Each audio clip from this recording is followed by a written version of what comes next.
the sound of rebellion. It started with a sound. Not a gunshot, not a marching drum, but a trumpet. A wild, untamed cry echoing through smoky basements and backroom bars in 1930s Berlin. The war hadn't yet begun, but the rhythm had. Across the ocean, in America, jazz was alive, unpredictable, colorful, free. It was music born out of pain and turned into joy. But when it reached Germany, it became something more, an act of quiet rebellion. Young Germans fell in love with it instantly. The way it broke every rule, the way it refused to fit inside a box. It was everything the new regime feared. In a country obsessed with order, precision, and purity, jazz was chaos. It was everything they were told to hate. In 1933, as the Nazis rose to power, they began cleansing the nation, not only of people, but of culture. Goebbels, the master manipulator, declared war on degenerate art. Jazz, swing, and blues were labeled Negermusik, the music of inferior races. American rhythms, they said, would rot the moral fiber of German youth. But that only made it stronger. In secret, young people called themselves the Swingjugend, the Swing Youth.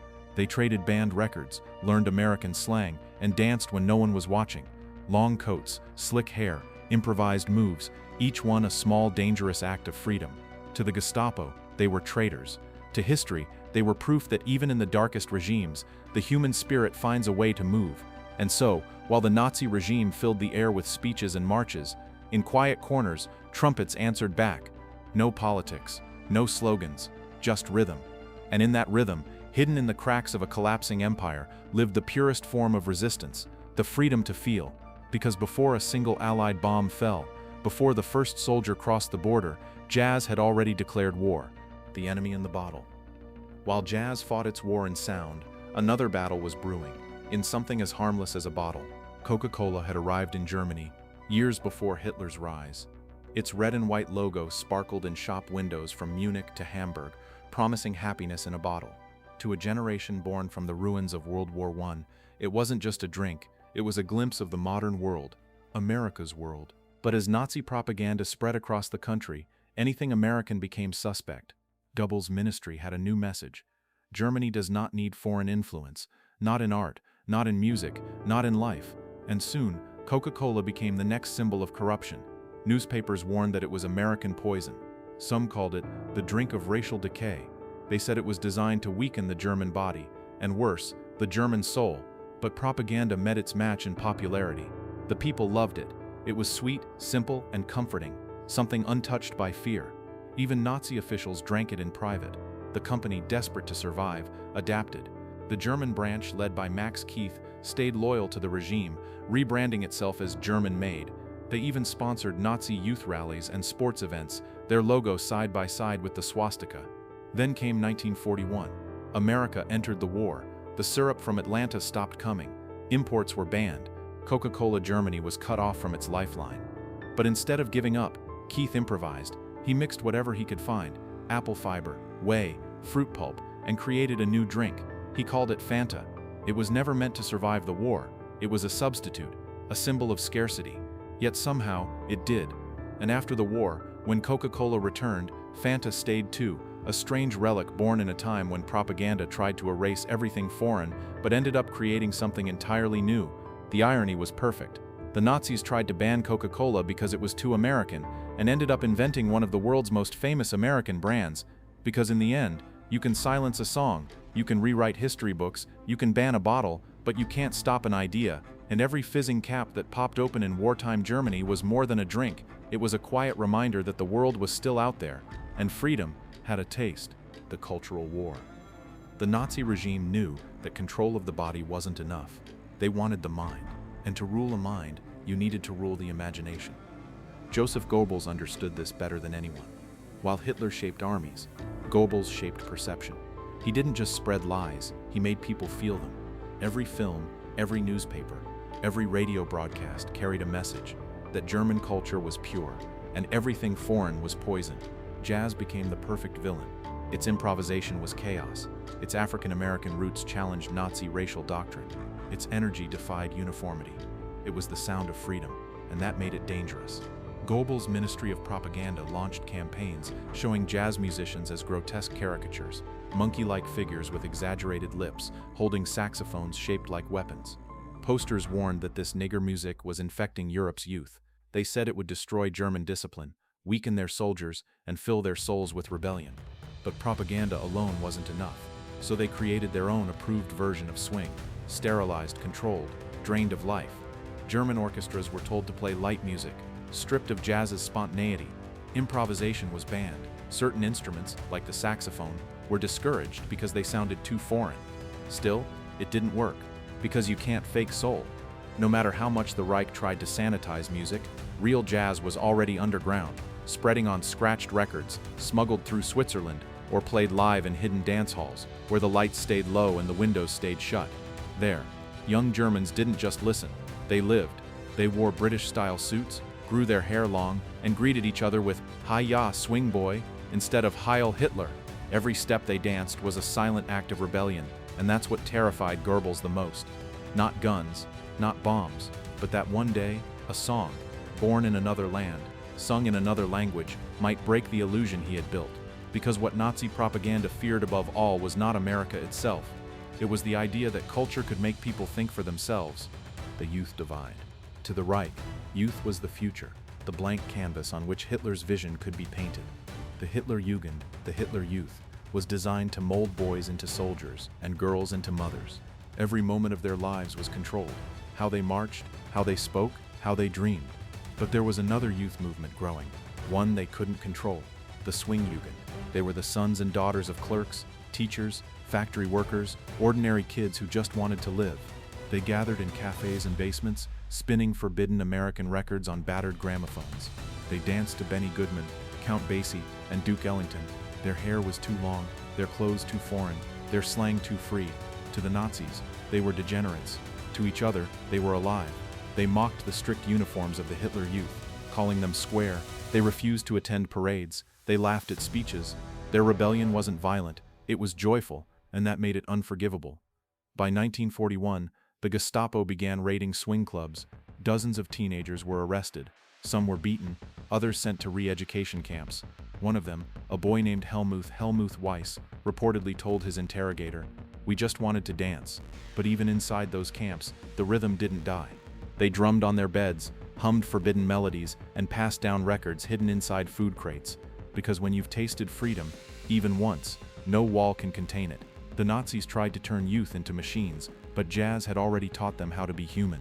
And in that clash between obedience and rhythm, silence and song, Germany's future was quietly dividing, not with bullets, but with beats. The Coca-Cola dilemma. By the late 1930s, Coca-Cola was everywhere in Germany, stadiums, street festivals, even at official events.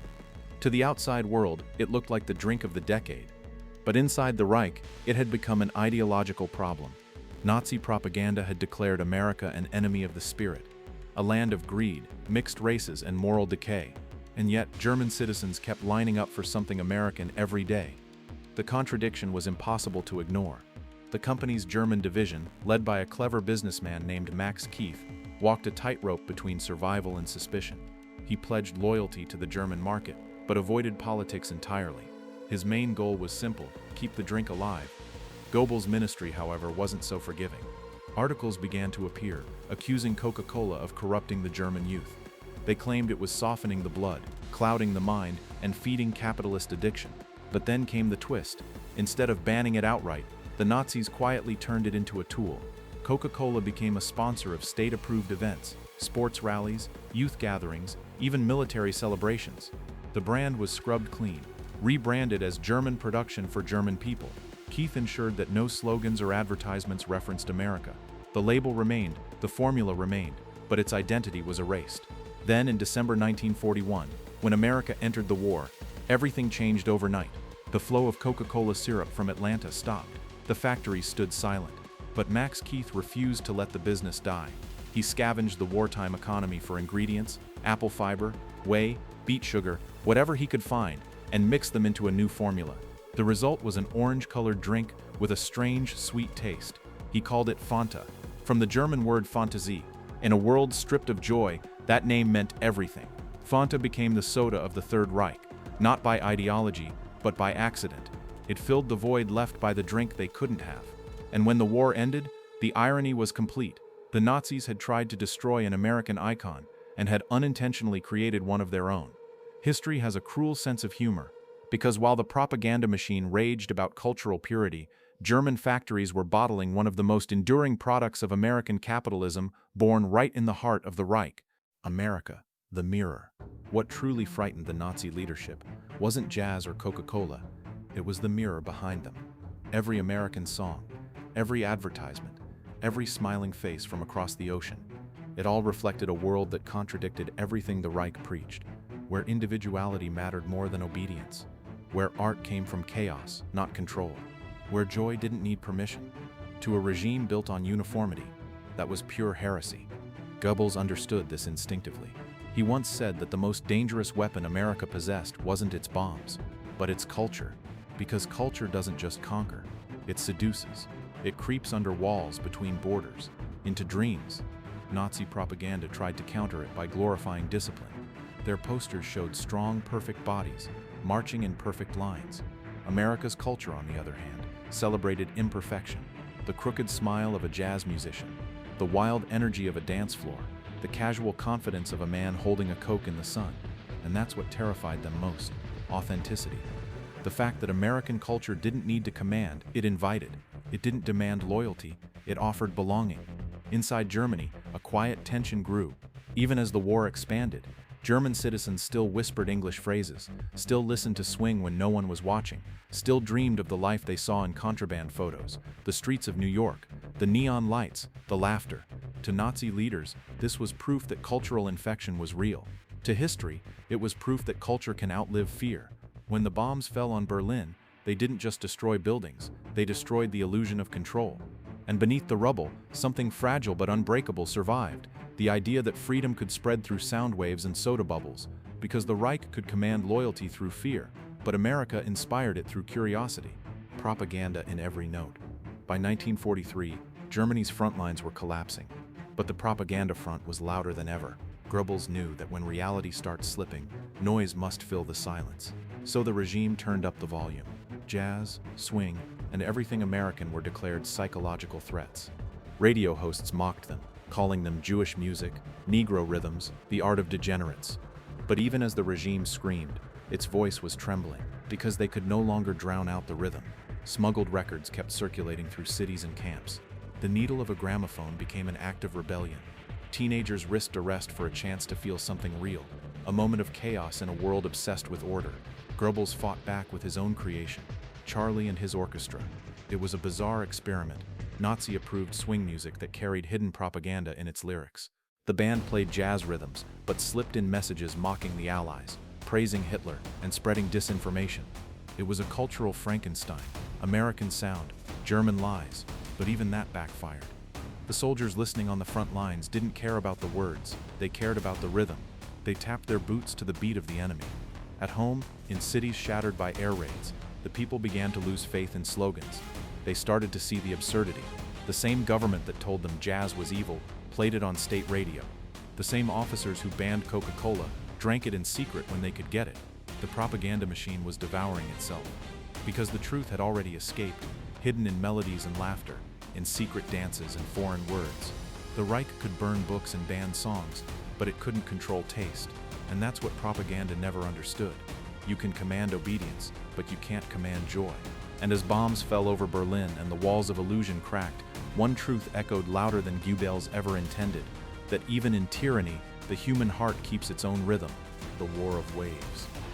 By 1944, the war for territory had turned into a war for minds, and the new battlefield was invisible: the airwaves. From London, Paris, and New York, Allied stations began broadcasting directly into Nazi territory.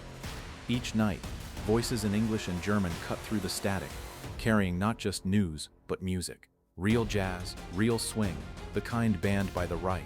German soldiers tuning their radios on the front lines suddenly heard Louis Armstrong's trumpet, the voice of Ella Fitzgerald, the laughter in Benny Goodman's solos.